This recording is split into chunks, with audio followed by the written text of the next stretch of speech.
जय हिंद साथियों, मैं रामनाथ पटले इस YouTube चैनल मासब जी में आपका स्वागत करता हूं। साथियों, माध्यमिक शिक्षा मंडल मध्य प्रदेश भोपाल द्वारा आयोजित हाई स्कूल एवं हायर सेकेंडरी की परीक्षाएं वर्तमान में संचालित हैं। 3 अप्रैल को यह परीक्षाएं समाप्त होने वाली हैं। परीक्षा समाप्ति के उपरांत केंद्राध्यक्ष और सहायक केंद्राध्यक्ष को कौन कौन सी सामग्री जिले की समन्वयक संस्था में जमा करनी है, आज के इस कालखंड में हम इसकी चर्चा करेंगे।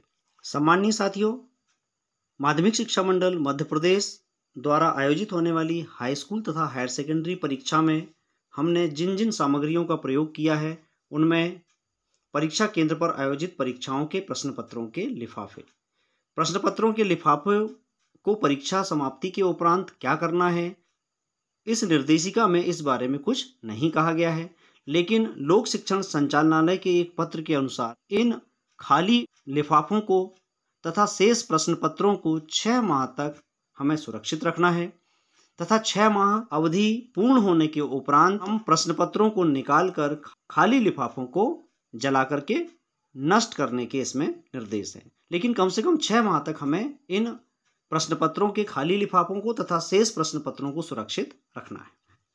तो आज के इस कालखंड में हम परीक्षा समाप्ति के उपरांत जिले की समन्वयक संस्था में हम कौन कौन सी सामग्री जमा करेंगे। समन्वयक संस्था पर परीक्षा समाप्ति के उपरांत जमा करने वाली सामग्री की चेकलिस्ट हमें यह अच्छी तरह देख लेना है कि यहाँ पर दर्शाई गई सामग्री हमने उचित रूप से पैक कर ली है, लेकिन लिफाफों को खुला रखें, क्योंकि अगर समन्वयक संस्था पर अगर इनकी जांच की जाती है तो सील करने की स्थिति में पुनः खोलना संभव नहीं हो पाएगा। इसलिए इन लिफाफों को हम समन्वयक संस्था में खुले ले जाएंगे और वहां से निर्देश प्राप्त करने के उपरांत इनको सील करेंगे। तो सबसे महत्वपूर्ण है उपस्थिति पत्रक, जो कंप्यूटराइज्ड उपस्थिति पत्रक प्रदान किए गए हैं, जिनमें कि प्रत्येक परीक्षा दिवस पर विद्यार्थियों के हस्ताक्षर लिए गए हैं तथा उसमें प्रश्न पत्र एवं उत्तर पुस्तिका का क्रमांक अंकित किया गया है। इन्हें हमें समन्वयक संस्था में जमा करना है। हाई स्कूल एवं हायर सेकेंडरी के उपस्थिति पत्रकों को अलग अलग लिफाफों में पैक करने से पूर्व इन उपस्थिति पत्रक की एक छाया प्रति हम केंद्र स्तर पर सुरक्षित रखने के लिए केंद्र संस्था के प्राचार्य को 3 वर्ष तक सुरक्षित रखने हेतु सौंपना है। मंडल द्वारा आयोजित परीक्षा में दिनांकवार कितने विद्यार्थी सम्मिलित होंगे, इसकी जो चेकलिस्ट है, इस चेकलिस्ट को भी हमें एक एक छाया प्रति करा करके सुरक्षित रखना है तथा मूल चेकलिस्ट को हमें समन्वयक संस्था में हाई स्कूल तथा हायर सेकेंडरी की अलग अलग लिफाफों में पैक करके ले जाना है। परीक्षा कक्ष की बैठक व्यवस्था जिसमें हम परीक्षार्थी का रोल नंबर तथा प्रश्न पत्र का क्रमांक या सेट उत्तर पुस्तिका का क्रमांक लिखते हैं, इस बैठक व्यवस्था को भी एक लिफाफे में पैक करके रखना है। केंद्र अध्यक्ष का प्रतिवेदन, अलग अलग दिनांकों का प्रतिवेदन हाई स्कूल एवं हायर सेकेंडरी परीक्षा का अलग अलग लिफाफों में रखना है। अभिरक्षा पंजी क्रमांक 1 एवं 2, ये दोनों अभिरक्षा पंजियों को एक लिफाफे में रखना है।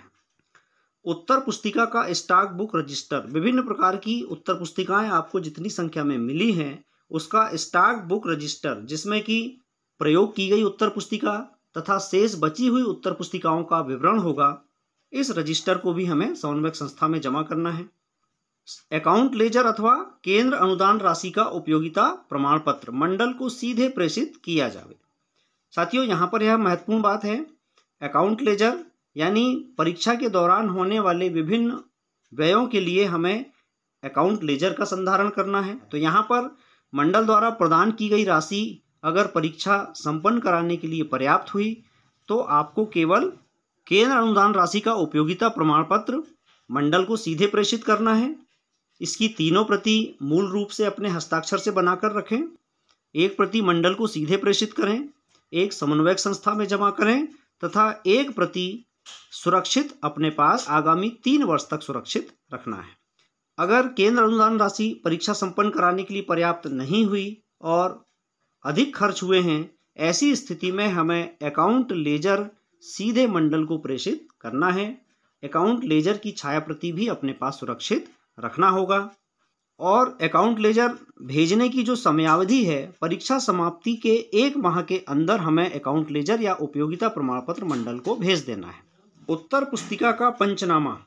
प्रतिदिन उत्तर पुस्तिकाओं को पैक करते समय जो पंचनामा बनाया जाता है, जिसमें एक पर्यवेक्षक, केंद्राध्यक्ष और सहायक केंद्राध्यक्ष के हस्ताक्षर होते हैं, इसकी भी प्रतिदिन 3 प्रति तैयार की जाती हैं। एक प्रति केंद्र में रखना है, एक को उत्तर पुस्तिका के बंडल के साथ रखा जाता है और दूसरी हमें समन्वयक संस्था में जमा करने के लिए एक लिफाफे में रखना है। इसे भी हाई स्कूल एवं हायर सेकेंडरी परीक्षा अगर दोनों ही आपके केंद्र में संपन्न हुई हैं तो अलग अलग लिफाफों में इसे पैक करें। प्रेक्षक का दैनिक प्रतिवेदन। संवेदनशील तथा अति संवेदनशील केंद्रों में प्रेक्षक की नियुक्ति की जाती है। अगर आपके केंद्र में प्रेक्षक की नियुक्ति हुई है तो प्रेक्षक का दैनिक प्रतिवेदन निर्धारित प्रारूप में जितने दिन प्रेक्षक उपस्थित हुए हैं उतने दिन के प्रतिवेदन समन्वयक संस्था में जमा करने हेतु एक लिफाफे में रखना है। परीक्षार्थी की पहचान पुस्तिका घोषणा पत्र। अगर किसी परीक्षार्थी की पहचान उपस्थिति पत्रक में दी हुई फोटो से नहीं होती है, ऐसी स्थिति में हमें पहचान पुस्तिका घोषणा पत्र परीक्षार्थी से भरवाना है और अगर ऐसा कोई प्रकरण है तो इस घोषणा पत्र को भी समन्वयक संस्था में जमा करना है, अन्यथा यह जानकारी निरंक होगी। परीक्षार्थी को लेखक दिए जाने का घोषणा पत्र एवं चिकित्सा प्रमाण पत्र। अगर किसी परीक्षार्थी को जो कि दिव्यांग था उसे लेखक प्रदान किया गया है तो लेखक दिए जाने का घोषणा पत्र और दिव्यांग परीक्षार्थी का चिकित्सा प्रमाण पत्र हमें समन्वयक संस्था में जमा करना है। हाई स्कूल तथा हायर सेकेंडरी के लिए पृथक पृथक लिफाफों में। उत्तर पुस्तिकाएं जमा करने के निर्देश। नकल प्रकरण की उत्तर पुस्तिका। अगर नकल प्रकरण यानी UFM संबंधी कोई प्रकरण घटित हुआ है तो संकलन केंद्र पर प्रति परीक्षा दिवस में पृथक से जमा की जाना है। मतलब सामान्य परीक्षार्थियों के साथ इन उत्तर पुस्तिकाओं को पैक नहीं करना है। नकल प्रकरण की उत्तर पुस्तिकाएं अलग बंडल में पैक की जाकर संकलन केंद्र में जमा करना है। अमूल्यांकित उत्तर पुस्तिका मंडल निर्देशानुसार संकलन केंद्र पर जमा, जो कि हम प्रति दिवस परीक्षा समाप्ति के उपरांत संकलन केंद्र पर जमा करते रहे। तो ये दोनों ही चीजें तो परीक्षा दिवस में परीक्षा समाप्ति के उपरांत संकलन केंद्र में जमा कर दी जाती हैं।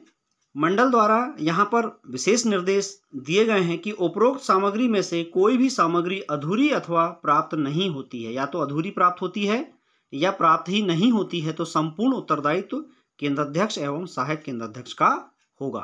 तो सम्माननीय साथियों, परीक्षा हमने बहुत ही जिम्मेदारी से और समुचित ढंग से संपन्न कराया है। परीक्षा समाप्ति के उपरांत कहीं कोई आवश्यक दस्तावेज रह ना जाएं, आप सबकी सहायता के लिए यह वीडियो तैयार किया गया है। यह वीडियो आपको उपयोगी लगा हो तो चैनल को सब्सक्राइब तथा वीडियो को लाइक शेयर अवश्य करें। मिलते हैं अगले वीडियो में किसी नई जानकारी के साथ। तब तक के लिए नमस्कार, जय हिंद।